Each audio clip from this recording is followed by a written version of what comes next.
Hi there, I'm Laura and I'm here to tell you about the books that I read in May.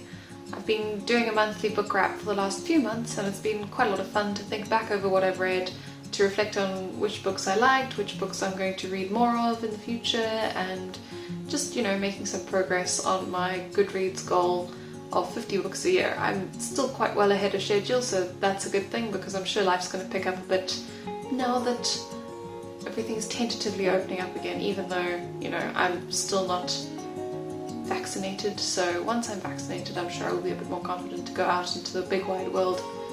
Eep! Anyway, so I'm going to slide straight past the fact that it is basically mid-June and I've not yet done this video, so these things, sometimes you're just a bit late. Even though it's a hobby that you like doing and you want to keep doing and you want to be vaguely regular with, sometimes your brain just conspires to help you procrastinate instead of do the task. So over the course of May, I read 6 books, which has been the most books in a month so far this year. A lot of them were electronic, either on Kindle or as Audible books, which has been great. 1 physical book, and I'll get to where I've been getting my books shortly. The first book I read is called April Fools by an author called Jess Lourey. It was published in April 2019. It was actually the last book in a series of 12 books, all featuring Myra James, who's a librarian and aspiring PI in a small town called Battle Lake in Minnesota. It's kind of one of those small towns that you really don't want to move to, like, if you happen to see Hercule Poirot on your holiday or happen to be on the same coach as Miss Marple, you should probably just cancel the rest of the holiday because there's definitely going to be a body. Kind of the same vibe, except a little bit more consciously maybe, because all that Myra wants is to have a month that a body doesn't drop in her town, please. It's all very good for aspiring PI to have lots of murders to solve, but if you live in a small town and they keep dropping like flies, you're going to end up not living in a small town, you're going to end up living in an empty village. But yeah, so it was the last book in the series of 12. Consequently, it had quite a few spoilers for the books that I hadn't yet read. So I got this book from a recommendation on Bookclub, which is basically an aggregator of really low cost ebooks, that it puts together a list of books that are either 99p or a little bit less or a little bit more, so they're all discounted or on sale. And once a day I get an email of books that I might want to buy. So I think this came to me because I ticked that I liked cozy mysteries, and mysteries fitted both of those genres really well. I don't mind that there were some spoilers. I'd quite like to read some others in the series because I found that the author's sense of humour and the general tone of the books were really great. Some of the context was a little bit foreign to me because I'm really not that familiar with Minnesota or Minnesotans, so there's something in the book that's described as Minnesota nice, which is a little bit like the sort of, I don't know, I interpreted a bit like the bless your heart in Southern, or ach shame in Afrikaans, or oh bless in Northern, I don't know. So loosely it was a great fun mystery. Myra, the main character, is quite compelling. She's got a great intergenerational friendship with the other librarian in the small town called Mrs. Burns, who seems like a tough cookie who's lots of fun to be around, totally doesn't get stoned eating weed-infused cheese balls. It was really great.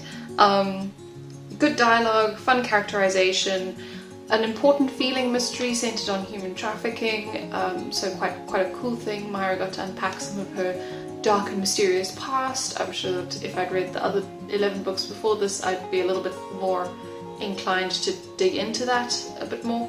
I found it quite compelling. I'd quite like to read more of Jess Lourey's work because A, she's hecka prolific, and her website kind of tells the story about her dogged determination to be published, which, feels like probably one day when I'm at a publishing stage, that's where I'll be. I'll be doggedly determined, even though maybe my first few efforts aren't worth publishing. That's okay. So she's written 39 books. That's a lot of reading for me to catch up on, and I sure I'll get around to it and enjoy doing that. Book 2 that I read was also from Bookclub. It was called Tall Tales, The Secret Book Club by Ceecee James, published in 2021. This was actually free from Bookclub, and yeah, there's a bit of value signaling in its price, I think. Yay, free books, and when I opened it, my Kindle was like, this will take you approximately 2 hours to read, which it did. So not like an epic work of fiction or anything. Told the story of a woman called Lourey who goes to work at a big house in a role that they call housekeeper, and that kind of confused me because it wasn't the same as like, it was kind of set up to be a stately home kind of vibe with lots and lots of people, but the role that she was doing was more like housemaid rather than housekeeper. In sort of period drama there is that distinction between the two, because housekeeper is kind of the female equivalent of butler in terms of she's the woman who heads up the female side of the servants. So like calling someone a housekeeper if they're not actually the head of the female head of the staff is not quite the right term. Kind of, she arrives, she falls into a mystery. The house is big and rambling. It's got lots of secret passageways. The mystery of the manor is also tied up into her boss's ex-husband, who really loved books. Therefore, her current boss really hates books and has banned books from the house. So it's this kind of over-the-top, like, humorous gothic kind of idea. Mostly pretty fun, not substantially taxing to read, which, you know, if you're reading a lot of heavy stuff and you just need a palate cleanser every now and again, that's fine. I won't go out of my way to get or read any more of these. I think they're quite fluffy, even fluffier than some of the other fluff I've been reading recently. Book 3 that I read was Terry Pratchett's Small Gods, published in 2010. And like, as I was thinking about this, I feel like I should do a Pratchett a month. I should just read a Pratchett a month to keep me smiling, to keep me thinking. The wonders of Terry Pratchett's work is that it's always like philosophy wrapped in a riddle and 2 jokes. And it's very life-affirming, aside from just being funny and genuinely laugh out loud. Like, there are times when I'm reading Pratchett that I have to kind of find someone else and read out the passage to them just because it's so great. So Small Gods tells the story of Brother, as in brother, B-R-U-T-H-A. So he's in a religious order, so he's a brother and his name is Brother, who is an unlikely prophet of the great god Om, who has, through no fault of his own, the great god that is, found himself in the form of a turtle, not the majestic bull that his followers have come to associate with him. So his followers, the followers of the great god Om, mostly seem more interested in the trappings of religious life and the processes associated with, you know, following a religious life than they do with listening to the words of their god, which is terribly troubling when you are a god that's trapped in a small body, a great god trapped in a small body who cannot find anyone to listen to you and do your word. It's Terry Pratchett at his ironic best. I know that lots of people really like this book, and it's not my favourite Pratchett, but I don't know if I just read it not quite in the right frame of mind. What I really enjoyed was all the wordplay, as always. You've got Omnia, which is where Om is based, where the religion of Om is based. Omnia means anything in Latin, I think. And Ephebe, which is the other city, and Omnia and Ephebe are at war, or loosely at war. And Ephebe is loosely associated with ancient Greece, and there are lots of philosophers roaming the world, and they've got lots of opinions about all philosophy things. Within the Omnian religion, there is the Inquisition and the Exquisition, which, you know, obviously quite funny. No one expects Spanish Inquisition jokes floating by. Aside from the great god Om and brother, there's also Vorbis, who's the archdeacon of the religion, who would like nothing so much as to recreate the Church of Om in his own image. So, you know, there's lots of unsubtle interrogation of religious otherness and consequent fighting between Omnia and Ephebe. And as with all Pratchett, you know, you get the sense that one read's never going to be enough. You're always going to go back and find more jokes and more philosophy to consider for the next time. I think I will give it another read in probably next year or the year after, because I don't want to read it so soon. But thinking through, you know, the role that we pinned religion to in modern society is quite a big thing. And I think this is Pratchett's take on that, thinking about how religion and politics and philosophy and general life practices intersect. The fourth book I read was a Bill Bryson Audible book that I listened to called At Home, A Short History of Private Life, published in 2010. It's full of Brysonic wit. I don't know if that's an actual adjective or if I've just coined it, but it's definitely a thing.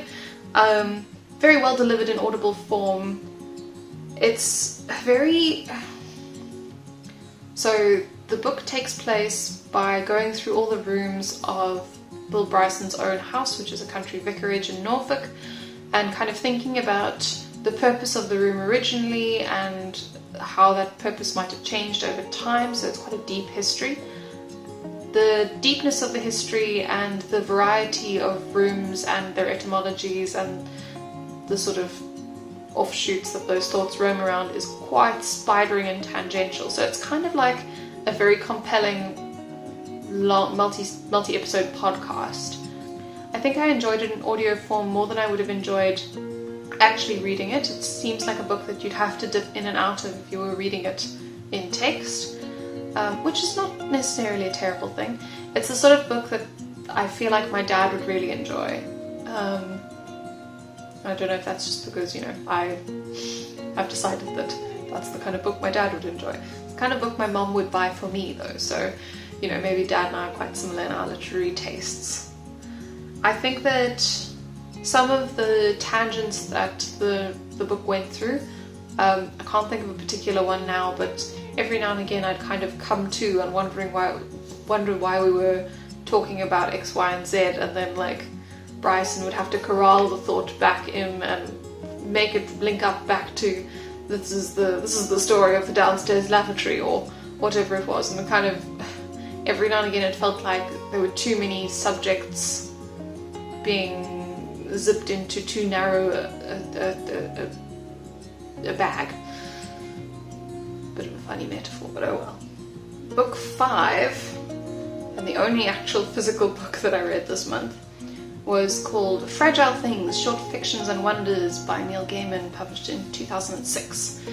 So Fragile Things is a collection of short stories and short writing, a few poems, a few like fragment writing based on 2-line prompts or something, so it's not one contiguous text. I'm not a great enjoyer of short stories. I think that the only short stories I've previously really enjoyed have been the Roald Dahl Tales of the Unexpected.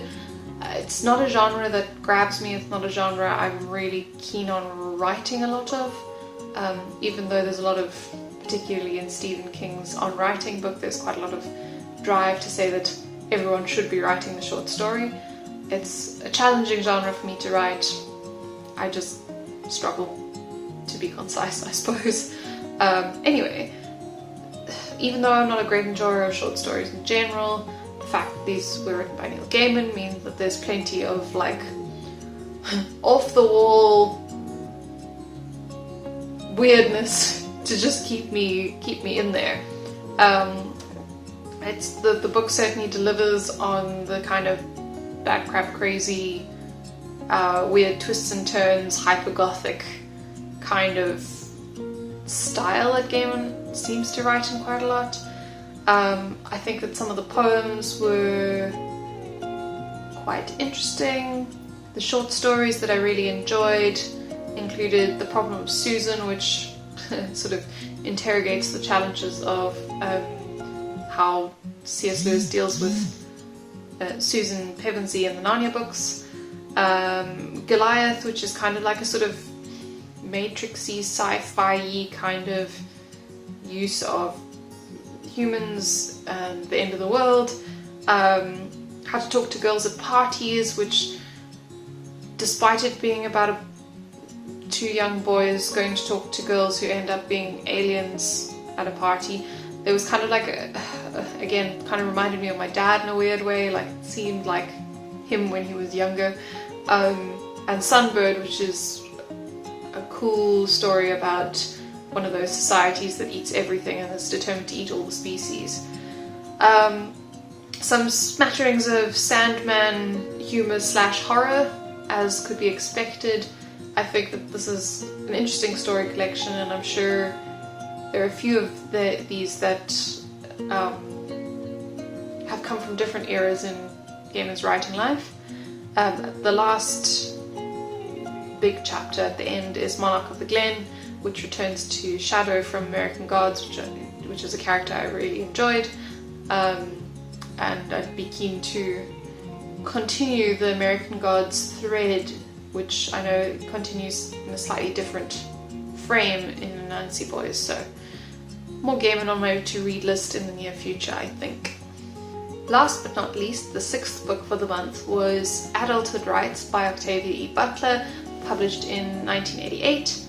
I again listened to this in Audible, which was really, really well performed by Aldrich Barrett. Adulthood Rites is book 2 of a trilogy called Lilith's Brood, which generally follows a central character called Lilith and her offspring as they navigate the challenges of being post-human in a society that's been indelibly changed by genetic interaction with aliens, shall we say. The aliens are called the Oankali. They have male and female Oankali, but there's also a neuter, no gender formation, I don't know, a version of the Oankali that's called Uloi. So the story follows Akeen, who, although he starts out the book as a child, barely actually a child, actually an infant, he, due to his Oankali roots, he is very intelligent and able to talk and able to communicate. So he's very interested in finding out about people like him, which turn out to be people like humans, because he is the first human-born male construct child over several generations, because the Uloi control how humans can reproduce in the society.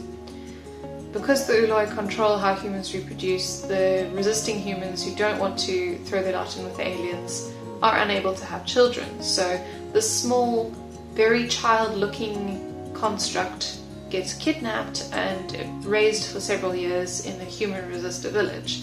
It's really interesting to see how this has changed his mind in terms of how he is, how he interacts, and over the course of the novel it kind of deals with his personhood and how he interacts with human society, and like the core things that are at the heart of humanity, which is called the conflict between humans' natural hierarchical behavior, which causes a lot of conflict, and the hyper-intelligence that's also present in humans. So Akeen is more human than most construct children and has to figure out how his role is going to be in that and how he can serve the humans while not betraying his own Kali self.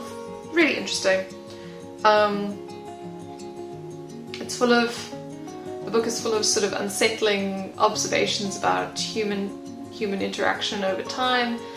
The whole book is set some centuries after the world destroyed itself in a nuclear war, so it's all like really like quite out there. It's definitely a book that when I had it on and Alex would come through and he'd be like, what are you listening to? So that's how it goes. Currently I'm still reading Robin Hobb's Assassin trilogy, the first trilogy, and I'm really enjoying it. it's kind of one of those things that it's a bit of a hurt so good situation because the main character goes through some stuff. So if I don't read it for a few days, then sometimes it takes me a few days to kind of go, oh yes, I want to read this. But then when I start reading it, I get stuck in and I just can't stop. Aside from that, I'm reading Lady Chatterley's Lover for the Manchester WI Bookish Broads book club, which I'm going to attend early next month. I'm so excited. I've never been part of a book club, and it's a bit of an interesting book to start with, and I'm sure I'll have lots to say about it. So that was 6 books over the course of May. I had a lot of fun reading them, some of them more than others. Some of them gave me lots of food for thought, and I hope that you've enjoyed hearing about them. If you've got any questions about them or suggestions for books that I might enjoy in future months, just let me know and I'll get reading them. Well, I hope that you stay well, stay safe, keep reading, and have a great day.